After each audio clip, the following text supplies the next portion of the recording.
Dear Midlife and Thriving readers, I just wanted to take an opportunity this month to wrap up the year, as it were, with just a huge thank you.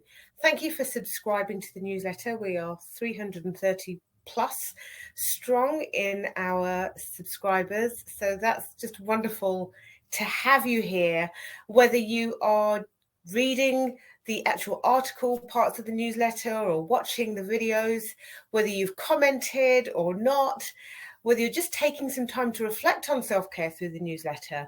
It is an absolute honor and a privilege to be able to bring the content to you. And I just thank you for taking the decision and making the decision to stay tuned.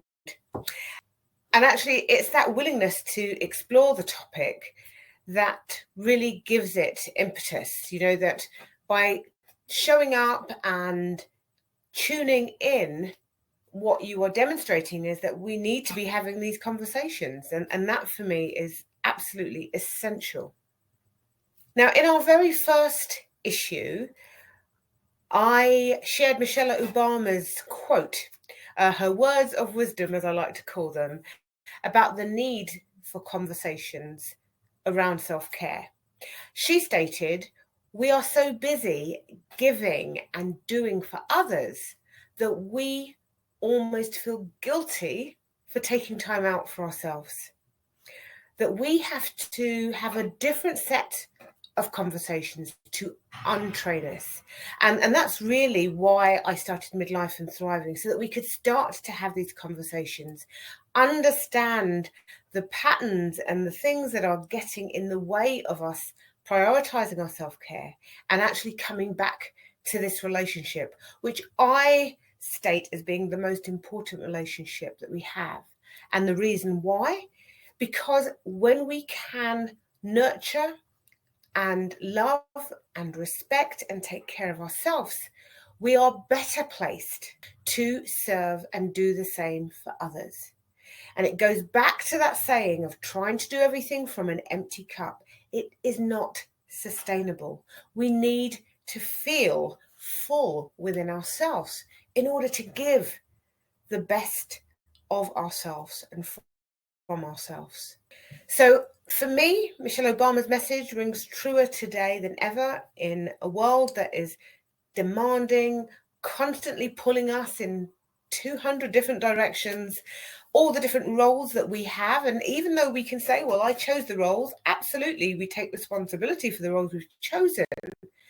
That doesn't mean to say that we should lose ourselves and get lost in those roles to the point where our health becomes an issue or feels a bit like a burden, because it's a burden because I've got to try and find time to do something to it and with it. It needs to be front and center. And I guess that's one of the reasons why I've been blessed to have some phenomenal women come in and share their perspectives, both professionally and personally, around self-care. I've been joined by Claudia Binder, Lucy Buxton, Helen Gormley, Evie Casrepti. They've all come on and had conversations with me, looking at self-care from slightly different perspectives, but really sharing that so that we can change this dialogue, change this script, and really get to a place where we understand at a deeply rooted level that our self-care is what can drive us to achieve all the brilliant things that we do with energy and without burnout, because that seems to be a much wiser path for all of us to be focused on and to take. And of course, not less that we deserve to have this time. So I want to thank those women who have already come on and joined me in these conversations. And as we step into 2025 in a few weeks' time, I want to invite more women in to have conversations with me around self-care. One of the topics that I'm really quite passionate about is role modeling self-care.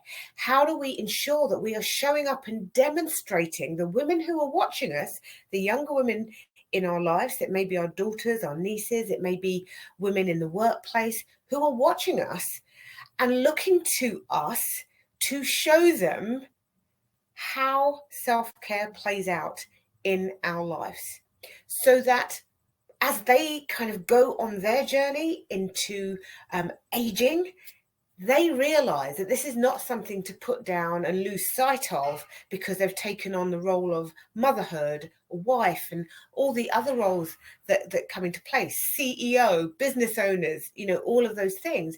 But that it's to be treasured, it's to be nurtured, it's to be center staged in the midst of all of those choices that they make for their lives, so that they have the power and energy to deliver everything they want to from that place of power without guilt, because that's the other thing. We want to be able to do all of these things without guilt, without feeling that we don't deserve it, we're not worthy of all of those things. So there's going to be lots more conversations to kind of unpack all of that. What I wanted to say, though, is if you happen to be a mentor of young women and you have some insights, a viewpoint on how we can best role model self-care for those younger women, I would love to invite you on as a guest to have that conversation. And as far as I'm concerned, if you subscribe to this newsletter, then there is something of interest here.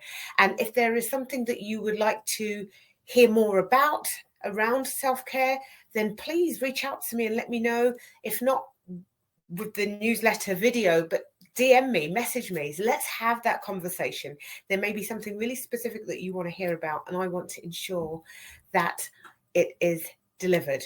So with all of that said, I want to wish you a beautiful and blessed festive break ahead, whether you celebrate Christmas or not.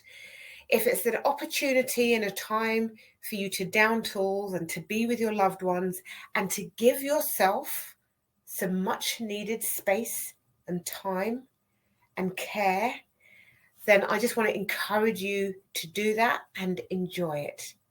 Enjoy it completely, so that you can step into 2025 refreshed and ready to go with all of your intentions and your goals, whatever it is, and however you work your way forward into the year, really looking and feeling possible, because you know that you have the energy and the capacity and the strength to deliver. There is a little gift as well below the video, just a little meditation from me to you, wishing you the very, very best for the rest of December. And I look forward to seeing you and hearing from you in the new year. Sending love.